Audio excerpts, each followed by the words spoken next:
Hello दोस्तों, मेरे channel सुख समृद्धि उपाय में आप सभी लोगों का हार्दिक स्वागत है। तुलसी कौन थी? राक्षस कुल में जन्म के बाद भी क्यों है भगवान विष्णु को सबसे अधिक प्रिय? आज करते हैं इसी टॉपिक पर बात। वीडियो उपयोगी लगे तो लाइक सब्सक्राइब जरूर करिएगा, जो हमें भी अच्छा लगे, और कमेंट्स में जरूर जय मां तुलसा लिखिएगा। तो कार्तिक मास के शुक्ल पक्ष की एकादशी पर भगवान विष्णु के शालिग्राम रूप और माता तुलसा का विवाह किया गया। कई लोग द्वादशी तिथि पर भी तुलसी विवाह करते हैं। तुलसी भगवान विष्णु को बहुत ही प्रिय है।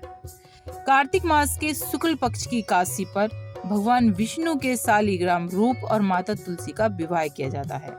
कई लोग द्वादशी तिथि पर भी तुलसी का विवाह करते हैं। तुलसी भगवान विष्णु जी को बहुत प्रिय लगती हैं। तुलसी के बिना भगवान विष्णु को भोग तक स्वीकार नहीं होता है। तुलसी पहले जन्म में एक लड़की थी जिनका नाम था वृंदा, जिसका जन्म राक्षस कुल में हुआ था।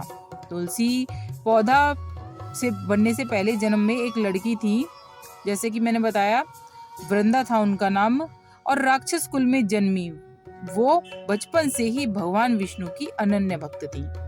जब वह बड़ी हुई तो उनका विवाह राक्षस कुल में ही दानव राज जलंधर से संपन्न हो गया। राक्षस जो था जलंधर, वो समुद्र से उत्पन्न हुआ था। वृंदा बड़ी ही पवित्र स्त्री थी, सदा अपने पति की सेवा किया करती थी। एक बार देवताओं ने और दानवों ने युद्ध हुआ।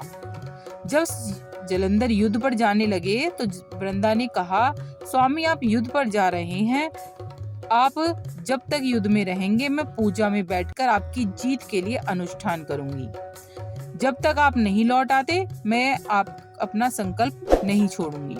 जलंधर तो युद्ध में चला गया और वृंदा व्रत का संकल्प लेकर पूजा पर बैठ गई। उसके व्रत के प्रभाव से देवता भी जलंधर को ना हरा सके।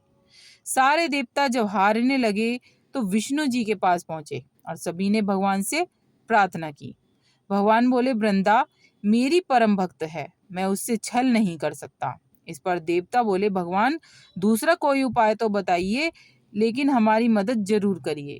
इस पर भगवान विष्णु जलंधर का रूप धरा और वृंदा के महल में पहुंच गए। वृंदा ने जैसे ही अपने पति को देखा तो तुरंत पूजा से उठ गई और उनके चरणों को छू लिया। इधर वृंदा का संकल्प टूटा, उधर युद्ध में देवताओं ने जलंधर को मार दिया और उसका सिर काट कर अलग कर दिया। जलंधर का कटा हुआ सिर जब महल में आकर गिरा तो वृंदा ने आश्चर्य से भगवान की ओर देखा, जिन्होंने जलंधर का रूप धर रखा था। इस पर भगवान विष्णु अपने रूप में आ गए और कुछ बोल भी नहीं सके। वृंदा ने कुपित होकर, बहुत ज्यादा क्रोध में आकर भगवान को श्राप दे दिया कि वे पत्थर के हो जाएं। इसके चलते भगवान तुरंत पत्थर के बन गए। सभी देवताओं में हाहाकार मच गया। देवताओं की प्रार्थना के बाद वृंदा ने अपना श्राप भी वापस ले लिया। इसके बाद वे अपने पति का सिर लेकर सती हो गई। उनकी राख से एक पौधा निकला। जब भगवान विष्णु जी ने उस पौधे का नाम तुलसी रखा और कहा कि मैं इस पत्थर रूप में भी रहूंगा, जिसे शालिग्राम के नाम से तुलसा जी के साथ ही पूजा जाएगा। इतना ही नहीं, उन्होंने कहा कि किसी भी शुभ कार्य में बिना तुलसी जी के भोग के पहले कुछ भी स्वीकार नहीं करूंगा।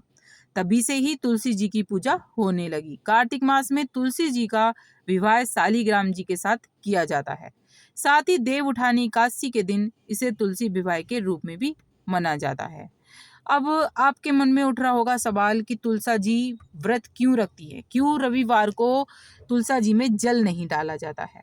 क्योंकि तुलसा जो थी वो अपने बचपन से ही अनन्य भक्त थी विष्णु भगवान की, और सदैव भगवान विष्णु का जाप पूजा पाठ किया करती थी।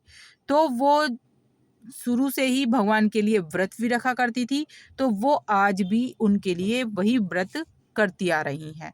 और भगवान विष्णु को तुलसी प्रिय हैं, इसलिए भगवान तुलसा जी भगवान विष्णु के लिए व्रत रखती हैं। इसलिए तुलसा जी के साथ उनके पौधे में शालिग्राम को बहुत ही रखना शुभ भी माना जाता है। कहा जाता है जिस घर में तुलसा जी और शालिग्राम की एक साथ पूजा होती है, वहां पर माँ लक्ष्मी का भी वास रहता है।